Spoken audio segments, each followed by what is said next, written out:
Assalamualaikum warahmatullahi wabarakatuh. Baik, apa kabar para calon santri SMP Plus Nurul Hikmah? Alhamdulillah, insya Allah dalam keadaan baik saja ya. Baik, sekarang kami akan menjelaskan tentang program kelembagaan. Sebelum menjelaskan kepada program kelembagaan di SMP Plus Nurul Hikmah, kami akan memperkenalkan diri dulu. Dimulai dari saya sebagai asisten kelembagaan. Nama saya adalah Ustadzah Ufi. Ya, di sini saya sebagai asisten kelembagaan, sedangkan kepala urusan kelembagaan itu adalah Ustadz Muhammad Farah Ubaidillah, yang sebentar lagi akan menjelaskan tentang bagaimana kelembagaan yang ada di SMP Plus Nurul Hikmah. Baik, kami lanjutkan saja, yaitu silahkan saya serahkan kepada Ustadz Ubaidillah untuk menjelaskan bagaimana kelembagaan yang ada di SMP Plus Nurul Hikmah. Baik, silahkan Ustadz.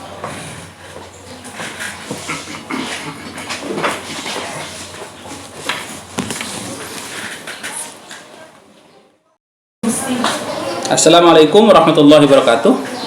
Santri-santri SMP Plus Nurul Hikmah yang Ustadz banggakan, tadi kalian sudah berkenan dengan Ustadz Ufi ya. Ustadz Ufi itu nanti ngajar kalian bahasa Arab. Beliau termasuk lulusan terbaik di Pondok Pesantren Al-Amin, kemudian ngambil S1 di YIN, sekarang YIN Madura, dulu STAIN, program studi bahasa Arab. Jadi kalau kalian ingin paham, ingin pinter bahasa Arab, dekat-dekati saja Ustadz Ufi itu. Insya Allah kalian akan menjadi orang yang pintar nanti bahasa Arab. Oke, sekarang bersama Ustadz. Kalau tadi Ustadz Ufi itu sebagai asisten kelembagaan, Ustadz sebagai kepala urusan kelembagaan. Jadi dalam hierarki organisasi, Ustadz ini adalah atasan dari Ustadz Ufi, dan Ustadz sendiri bawahan dari Ustadz Saiful Bahri selaku kepala sekolah. Oke, kita kenal terlebih dahulu. Nama Ustadz adalah Muhammad Farah Ubaidillah. Siapa? Benar, Muhammad Farah Ubaidillah. Panggil saja nanti kalau ketemu di sekolah atau di luar, Ustadz Ubaid ya. UBED ya, UBED, Ubaid gitu ya. Ustadz alamatnya di Dusun Sampetoh, Desa Pademau Barat, Kecamatan Pademau. Kurang lebih kalau dari SMP Nurul Hikmah sekitar 5-6 kilo ke timur, kemudian ke selatan arah Pantai Cumiang. Nah, ada yang sudah pernah ke Pantai Cumiang? Ada. Alhamdulillah. Ada yang belum juga. Nah, yang belum itu harus main ke Pantai Cumiang, karena itu adalah pantai yang untuk daerah Pamekasan paling indah itu pemandangannya dibandingkan mana Talang Siring, itu masih bagus Pantai Cumiang. Kalian harus main ke sana sebagai wujud kebanggaan kalian sebagai warga Pamekasan.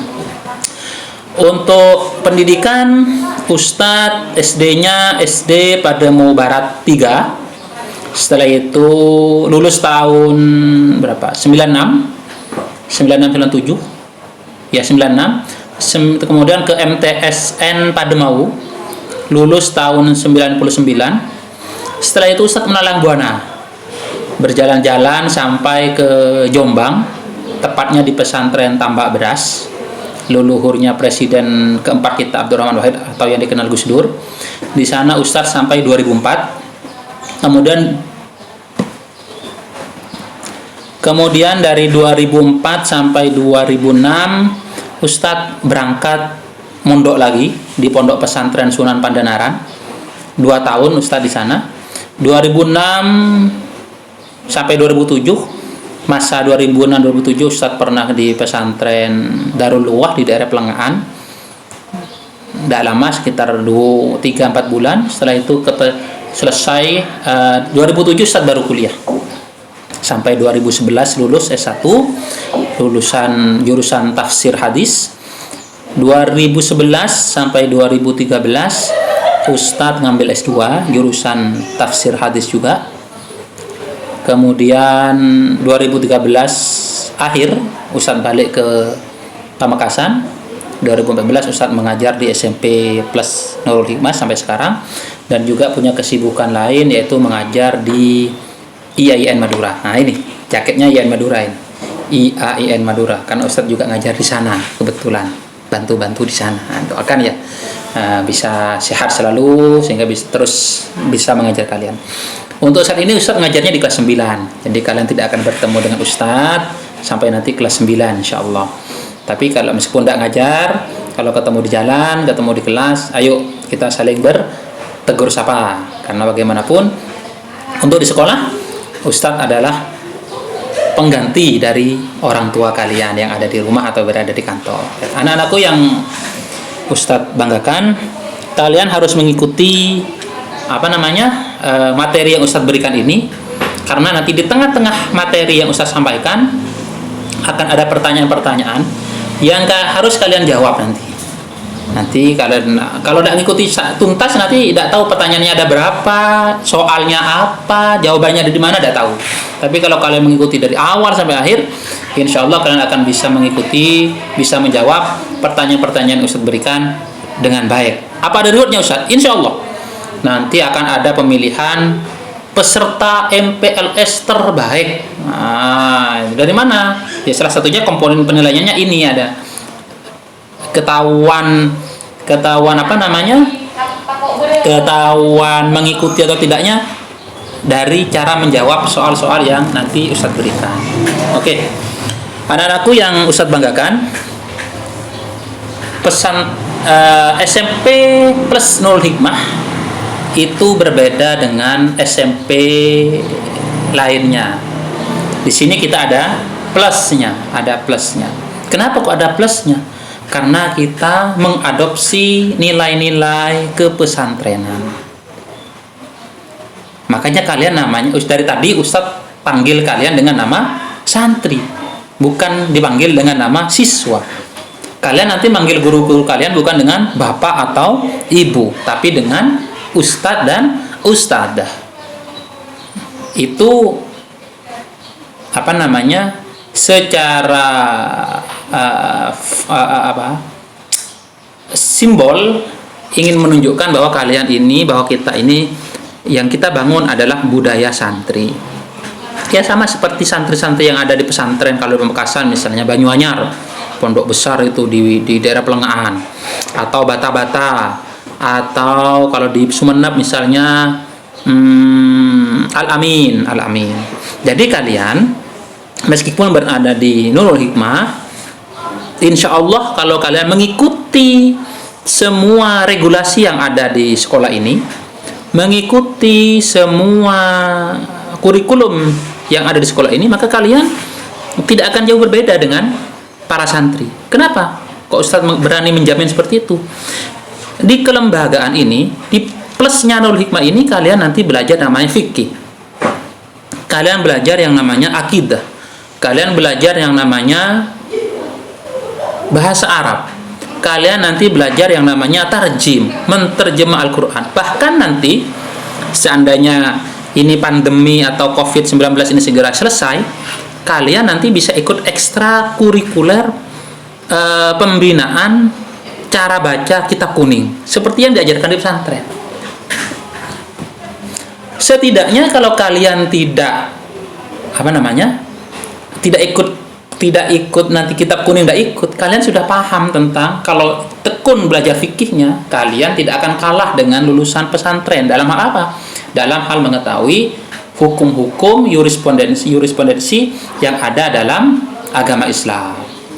Apa itu sunnah, apa itu haram, apa itu makruh dan sebagainya. Sunnah sholat itu apa saja, sunnah wudhu apa saja, itu nanti hanya ada di pelajaran fikih yang sama seperti diajarkan dalam pesantren. Kalau nanti tekun bahasa Arabnya, nanti bisa mahir dalam bahasa Arab, baik dalam tulisan ataupun lisan, yang tidak akan kalah dengan dunia pesantren. Bahkan kita punya yang namanya tahfidzul Quran, program tahfidzul Quran, kelas tahfidz, yang di situ mencoba membina santri-santri SMP Plus Nurul Hikmah yang berniat untuk belajar menghafal Al-Quran. Kenapa kok belajar, Ustaz? Ya, karena Ustadz menyadari bahwa kalau belum mondok itu menghafal agak sulit. Setidaknya ada semangat untuk belajar, kemudian nanti diteruskan, nanti lulus dari SMP Nurul Hikmah, proses belajar untuk menghafal itu bisa selesai. Apa ada yang hafal, Ustaz? Banyak. Kakak-kakak sekalian yang barusan lulus ini, yang kelas 9 ini, ada yang hafal juz 30, juz 29, juz 1, juz 2, juz 3, juz 4, juz 5, 7 juz. Lumayan. 3 tahun hafal 7 juz. Ada alumni yang sekarang sudah berada di Fakultas Kedokteran di UNER. Ketika sekolah di SMP Nurul Hikmah hafal sekitar 5 juz. Akhirnya dia karena ada semangat untuk menyantren, dia berangkat ke pondok pesantren di daerah Malang. Di sana dia berhasil mengejar yang 25, sehingga lulus kelas 3 SMA, masuk ke kedokteran, Fakultas Kedokteran, dia menyelesaikan 30 juznya. Dan Ustaz harap di anak kelas 7 yang sekarang ini, dari kalian ini, muncul generasi selanjutnya. Jangan sampai di kelas 7 yang sekarang ini kemudian kelas tahfidz tidak ada, jangan. Yang kemarin kakak kelas kalian yang sekarang masuk kelas 8 ini, ada yang hafal juz 28, sudah juz 30, juz 9 sudah banyak yang hafal. Nah, Ustaz harap bahkan yang kelas 7, kelas 8 sekarang ini, yang naik kelas 8 ada yang hafal juz 30, juz 29, juz 1, juz 2 sudah ada. Ya, karena mungkin juga berhafal dari sejak SMP, dari SD-nya. Kalau SMP kalian sudah hafal nanti 3-4 juz, itu sudah pencapaian yang luar biasa untuk kalian ya. Oke, itulah pesantren. Itulah yang membedakan sekolah kita Nurul Hikmah, SMP Nurul Hikmah dengan sekolah yang lain. Ada nilai kepesantrenan. Dan pesantren itu adalah lembaga pendidikan pertama dan tertua yang ada di Indonesia. Sebelum ada pendidikan formal yang kita kenal sekarang ini, karena pendidikan formal itu dibawa oleh sistemnya dibawa oleh kolonial Belanda. Sebelum Belanda datang itu kan kita belajarnya Islam disebarkan oleh siapa? Penyebar Islam ke Indonesia siapa? Ke tanah Jawa yang ada 9 itu? Benar, Wali Songo. Ada yang tahu siapa saja Wali Songo? Siapa yang pertama? Siapa? Sunan Maulana Malik Ibrahim. Di mana makamnya? Di Gresik, benar. Maulana Malik Ibrahim di Gresik. Yang kedua, di Surabaya, ayo. Sunan Ampel, benar. Sunan Ampel. Yang ketiga, siapa? Sunan Giri. Di mana Sunan Giri makamnya? Benar, di Gresik. Yang keempat, Sunan Bonang. Nah, Sunan Bonang ini siapa? Anaknya Sunan Ampel. Di mana makamnya Sunan Bonang? Sunan Bonang di Tuban. Kemudian Sunan Derajat. Di mana Sunan Derajat? Di Lamongan, kakak adik. Sunan Bonang, Sunan Derajat nih kakak adik. Kemudian yang kelima, Sunan Kudus. Di mana? Di Kudus. Yang ketujuh, Sunan Kalijaga. Yang ketujuh. Yang kedelapan, siapa lagi yang ke-8? Sunan Kalijaga. Kemudian Sunan Muria yang ke-8. Yang ke-9 Sunan Gunung Jati, yang paling jauh kalau dari sini di daerah Cirebon. Yang ke-10 ada ya dengan Sunan Gusdur. Nah, itu Sunan Gusdur. Ada di mana Sunan Gusdur? Di Lamongan. Oke, itu mereka yang mengajarkan Islam pertama kali ke Indonesia memakai sistem pesantren itu. Gimana santri itu? Ada ciri khas pesantren yang memiliki nilai B dibandingkan pendidikan formal. Yang pertama, hubungan yang akrab antara santri dan guru. Jadi ibarat santri dan guru itu hubungannya ibarat anak dengan orang tua sudah, bahkan mungkin lebih dekat.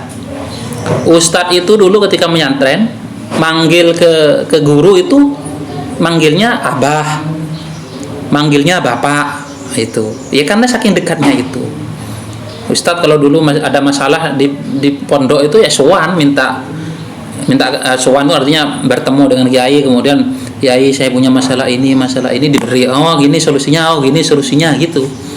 Sama kalian nanti juga seperti itu di sekolah ini, di SMP Nurul Hikmah. Kalau kalian punya masalah jangan disimpan sendiri, datangi gurunya siapa saja, mau wali kelas, mau guru BK atau siapa saja, datangi, curhat, minta pendapat, minta nasihat kepada guru-guru kalian nanti.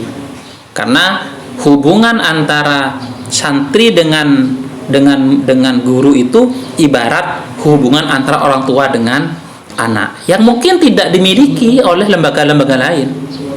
Nanti kalian silakan saja masuk kantor. Coba kalau Ustaz tanya ketika SD kemarin, pernah kalian masuk kantor? Masuk kantor paling untuk nyetor tugas ya, atau karena dipanggil guru ya. Kalau di sini di SMP Nurul Hikmah, kantor kita ini terbuka terus, biasa sudah menjadi keluar masuknya murid atau santri sudah biasa, karena saking akrabnya antara ustadznya dengan para santri itu. Jadi ada hubungan yang akrab antara santri dan guru, itu yang menjadi ciri khas pesantren yang kita adopsi. Yang kedua, santri taat dan patuh kepada guru. Sami'na wa ata'na, mendengar dan patuh, itu santri. Kalau tidak bisa patuh, maka ya kita akan bina. Tapi sebab kalau labelnya santri, mau tidak mau harus patuh, kepada guru. Maka ada apa namanya? Ada maqalah mazilta taliban. Kamu itu selamanya adalah murid.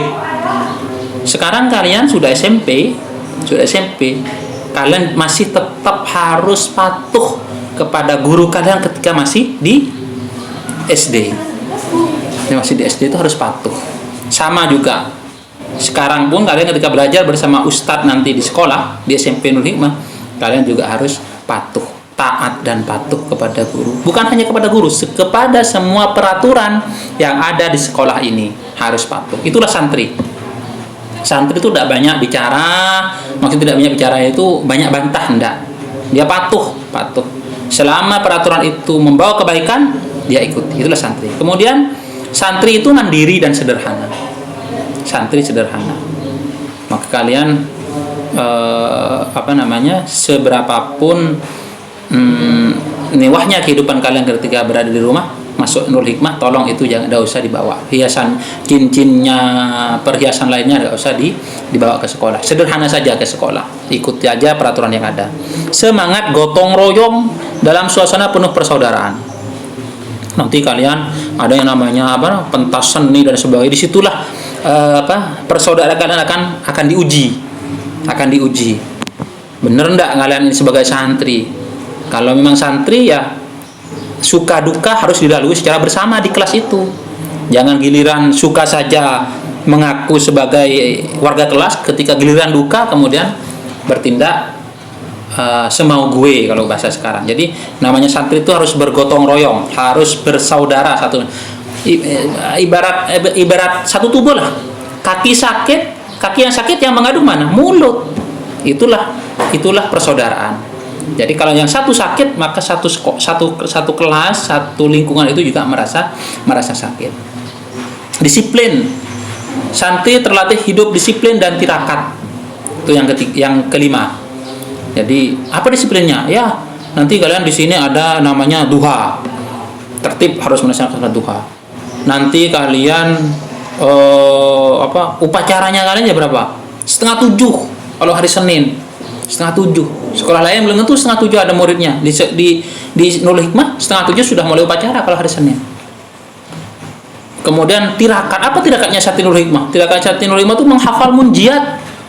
Santri kelas 7 nanti Ustaz Ufi akan menerangkan lebih detail apa itu munjiat. Ya, apa itu munjiat? Itulah santri. Jadi nilai-nilai kepesantrenan yang dibangun, yang ada di SMP Nurul Hikmah itu di antaranya adalah harus ada hubungan yang akrab antara santri dan guru. Yang pertama. Yang kedua, santri harus taat dan patuh kepada guru.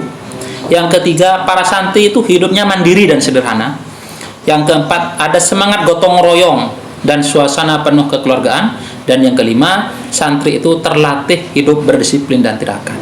Itu yang Ustadz harapkan dalam yang terbangun dalam diri kalian. Mulai sekarang sudah harus mulai ditata itu. Meskipun kalian mungkin kenalnya via online sekarang, tidak ada masalah. Bukan via Valen ya, via online. Kenalan saja tidak ada masalah dengan teman-teman kalian. Itu ya. Itu masalah kepesantrenan. Oke. Sekarang kuis yang pertama. Ustadz ajukan pertanyaan kepada kalian. Apa saja ciri-ciri khas kepesantrenan yang dicoba, diadopsi oleh pesantren Nurul Hikmah? Ustadz ulangi pertanyaan pertama, kuis pertama. Apa saja nilai-nilai atau ciri-ciri kepesantrenan yang diadopsi dan diterapkan di SMP Plus Nurul Hikmah? Oke, silahkan dicari jawabannya ya. Tadi sudah Ustadz terangkan. Lantas bagaimana dengan Nurul Hikmah sebagai pesantren? Nurul Hikmah itu berdiri sekitar 1930. Ada yang lahir 1930. Orang tuanya sendiri kadang mungkin belum lahir ya kalau 1930.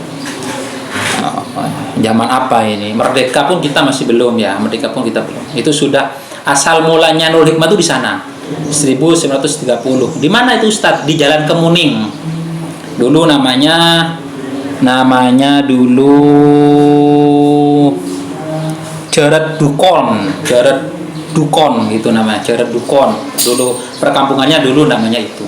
Sekarang dikenal dengan nama Jalan Kemuning. Pendirinya siapa Ustaz? Pendirinya namanya Kiai Haji Muhammad Arif Abdul Latif. Siapa? Kiai Haji Muhammad Arif Abdul Latif. Itu nama pendirinya, itu nama pendiri pesantren Nurul Hikmah. Dikenalnya dengan Kiai Parseh. Tahu Parseh kalian? Tahu Parseh? Parseh itu adalah bibit kelapa. Nah, bibit kelapa. Tunas kelapa. Nah, tunas kelapa itu namanya parseh kalau dulu. Kenapa? Karena di situ katanya dulu banyak bibit atau banyak tunas kelapa, sehingga sang kiai disebut dengan Kiai Parseh. Itu pendiri pesantren Nurul Hikmah. Sekarang siapa Ustadz pengasuhnya? Sekarang pengasuhnya atas nama Kiai Haji Fadli Ghazali. Sebelum Kiai Fadli namanya Kiai Haji Baidawi Ghazali. Sebelum Kiai Baidawi Ghazali namanya Kiai Haji Ghazali. Nah itu terus ke atas itu. Sayangnya Ustadz silsilahnya belum lengkap ini. Silsilah pesantren Nurul Hikmah belum lengkap. Itu ya. Asal mulanya Nurul Hikmah itu hanya ya pesantren kuno gitu ya, yang ngajari kitab kuning, yang ngajari Al-Quran, tapi kemudian bermetamorfosis atau berubah bentuk pada tahun 90 berdiri Madrasah Diniyah, MD Madrasah Diniyah. Setelah itu dilanjutkan dengan RA Raudhatul Atfal pada tahun 94. Dilanjutkan kemudian SD atau sekolah dasar Nurul Hikmah tahun 98. Kemudian dilanjutkan 2004 PAUD, pendidikan anak usia dini. Tahu lokasinya ya? Kalau SD di mana? Nah, di sana itu dekat Ariel Ancor. Kalau RA-nya di mana? Di belakangnya. Madinnya di mana? Madin Nurul Hikmah itu di mana? Yaitu di satu lokasi dengan RA. Kalau sore untuk RA, kalau sore untuk Madin, kalau pagi untuk RA. Kalau pagi untuk RA. PAUD itu di jalan apa itu? Jalan Jingga apa jalan apa itu? Yang mau ke jalan Purba itu. Saya Selera itu ya. Kemudian terakhir 2009 SMP Plus Nurul Hikmah. Kita ini paling muda usianya, tapi jenjangnya paling tua. Dan insya Allah kedepannya mohon doa dari kalian juga dibangun SMA Plus Nurul Hikmah.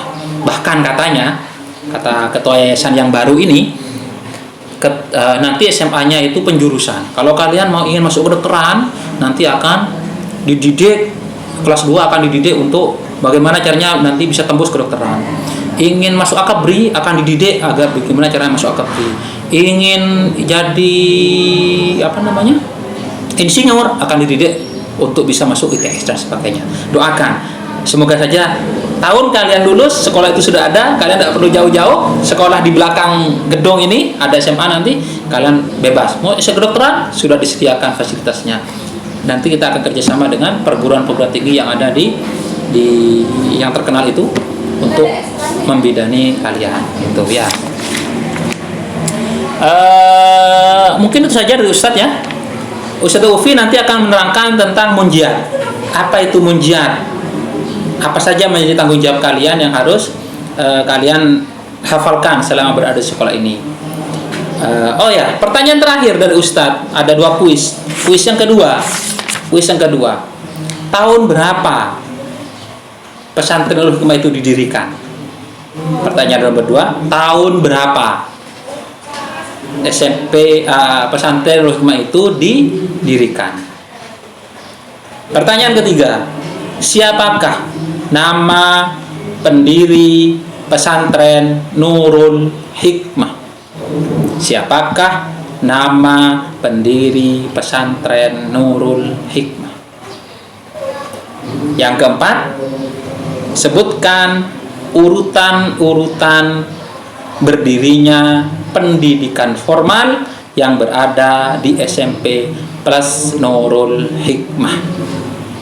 Itu ya, jadi pertanyaan ada berapa? Ada 4 ya. Yang pertama, ciri-ciri pesantren, tahun berdirinya pesantren Nurul Hikmah, kemudian nama pendiri pesantren Nurul Hikmah, kemudian urutan berdirinya lembaga formal yang ada di Nurul Hikmah. Itu saja dari Ustadz. Masih ingat nama Ustadz? Pertanyaan kelima. Pertanyaan selanjutnya, siapa nama lengkap dari Ustadz ini? Siapa nama lengkapnya? Ya, cari jawabannya, ikuti dari awal tadi video, tulis jawabannya. Nanti akan ada petunjuk kemana kalian akan mengirimkan jawaban dari pertanyaan yang Ustadz berikan. Oke, itu saja dari Ustadz. Kurang lebihnya mohon maaf. Nanti setelah ini akan ada Ustadz Ufi menerangkan tentang munjiat. Ustadz akhiri, Allahul wafiq ila aqwamit thoriq. Assalamualaikum warahmatullahi wabarakatuh. Assalamualaikum warahmatullahi wabarakatuh. Baik, terima kasih Ustadz Ubed. Santri-santri calon santri SMP Plus Nurul Hikmah. Di sini saya akan menjelaskan tentang target munjiat santri SMP Plus Nurul Hikmah, di mana munjiat ini menjadi salah satu syarat kenaikan kelas. Jadi jika munjiat ini tidak dilaksanakan, apabila kalian itu tidak hafal munjiat, maka otomatis tidak akan naik kelas, karena munjiat ini adalah syarat kenaikan kelas. Paham ya? Sampai di sini. Baik, saya akan menjelaskan bagaimana target munjiat di SMP Plus Nurul Hikmah. Di sini target munjiat santri SMP Plus Nurul Hikmah. Yang pertama, target munjiat untuk kelas 7. Di kelas 7 ini semester ganjil ada surat Al-Mulk. Surat Al-Mulk itu dari ayat 1 sampai 30 harus selesai sebelum UAS ganjil. Jadi di sini di semester ganjil harus para santri kelas 7 itu harus sudah selesai surat Al-Mulk, sudah selesai menghafal surat Al-Mulk. Menghafalnya kemana? Ke para wali kelas masing-masing. Nah, bagaimana Ustazah kalau misalkan saat ini sedang dalam pandemi misalkan? Kalau misalkan dalam pandemi, maka kalian itu boleh menghafal lewat video call atau bertemu dengan wali kelasnya secara 5 orang atau bagaimana, nanti akan wali kelas sendiri yang akan memberitahukan bagaimana caranya untuk menghafal ke wali kelas masing-masing. Baik, kita lanjutkan.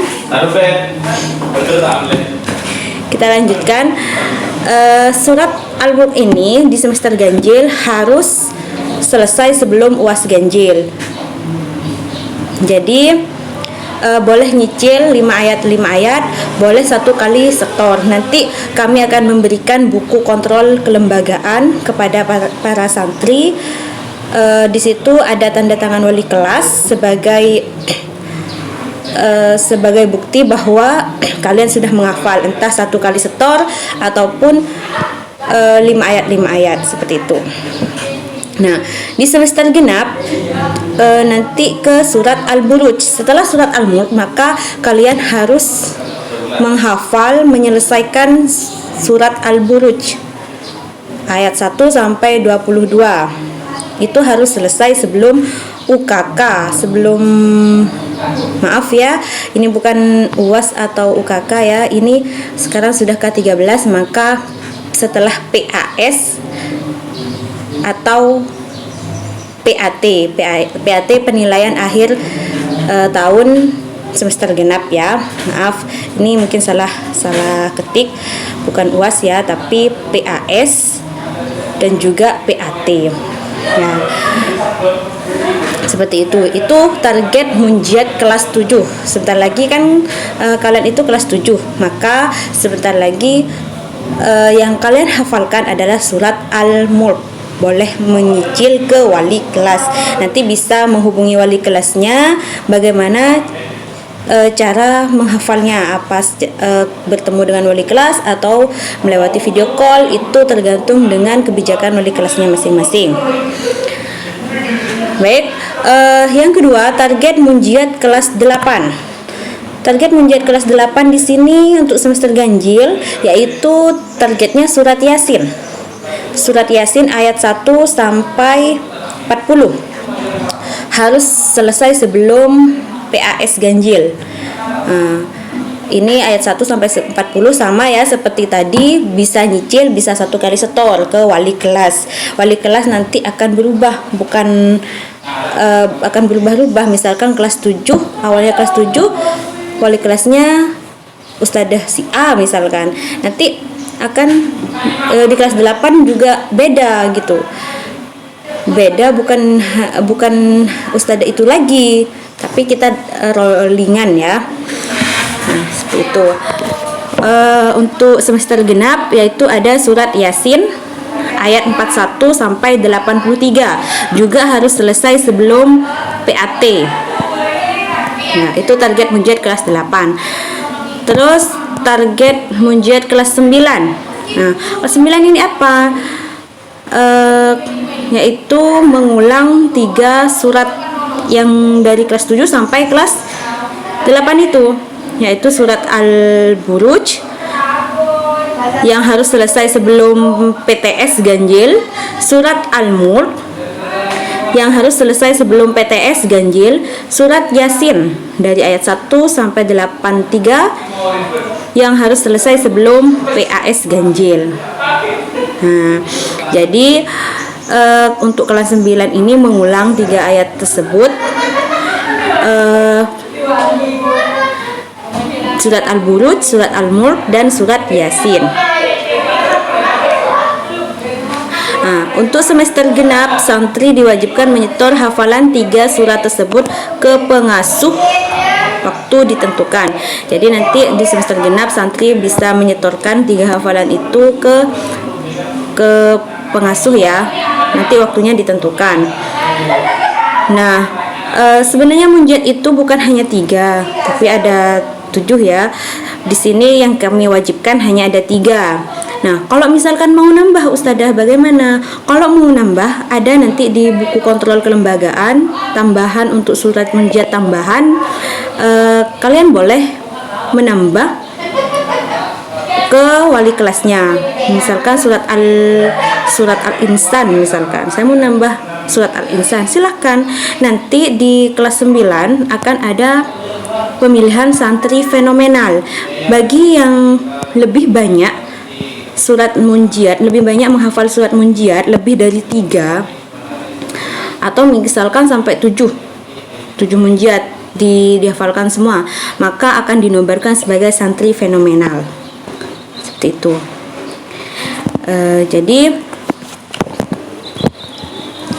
Jadi bagi santri yang ingin menambah hafalan surat munjiatnya lebih dari 3, boleh menambah ke wali kelasnya, dan itu akan dinobatkan sebagai santri fenomenal nanti di kelas 9. Seperti itu. Mungkin hanya itu tambahan munjiat di SMP Plus Nurul Hikmah. Saya ingatkan lagi, munjiat ini adalah syarat kenaikan kelas.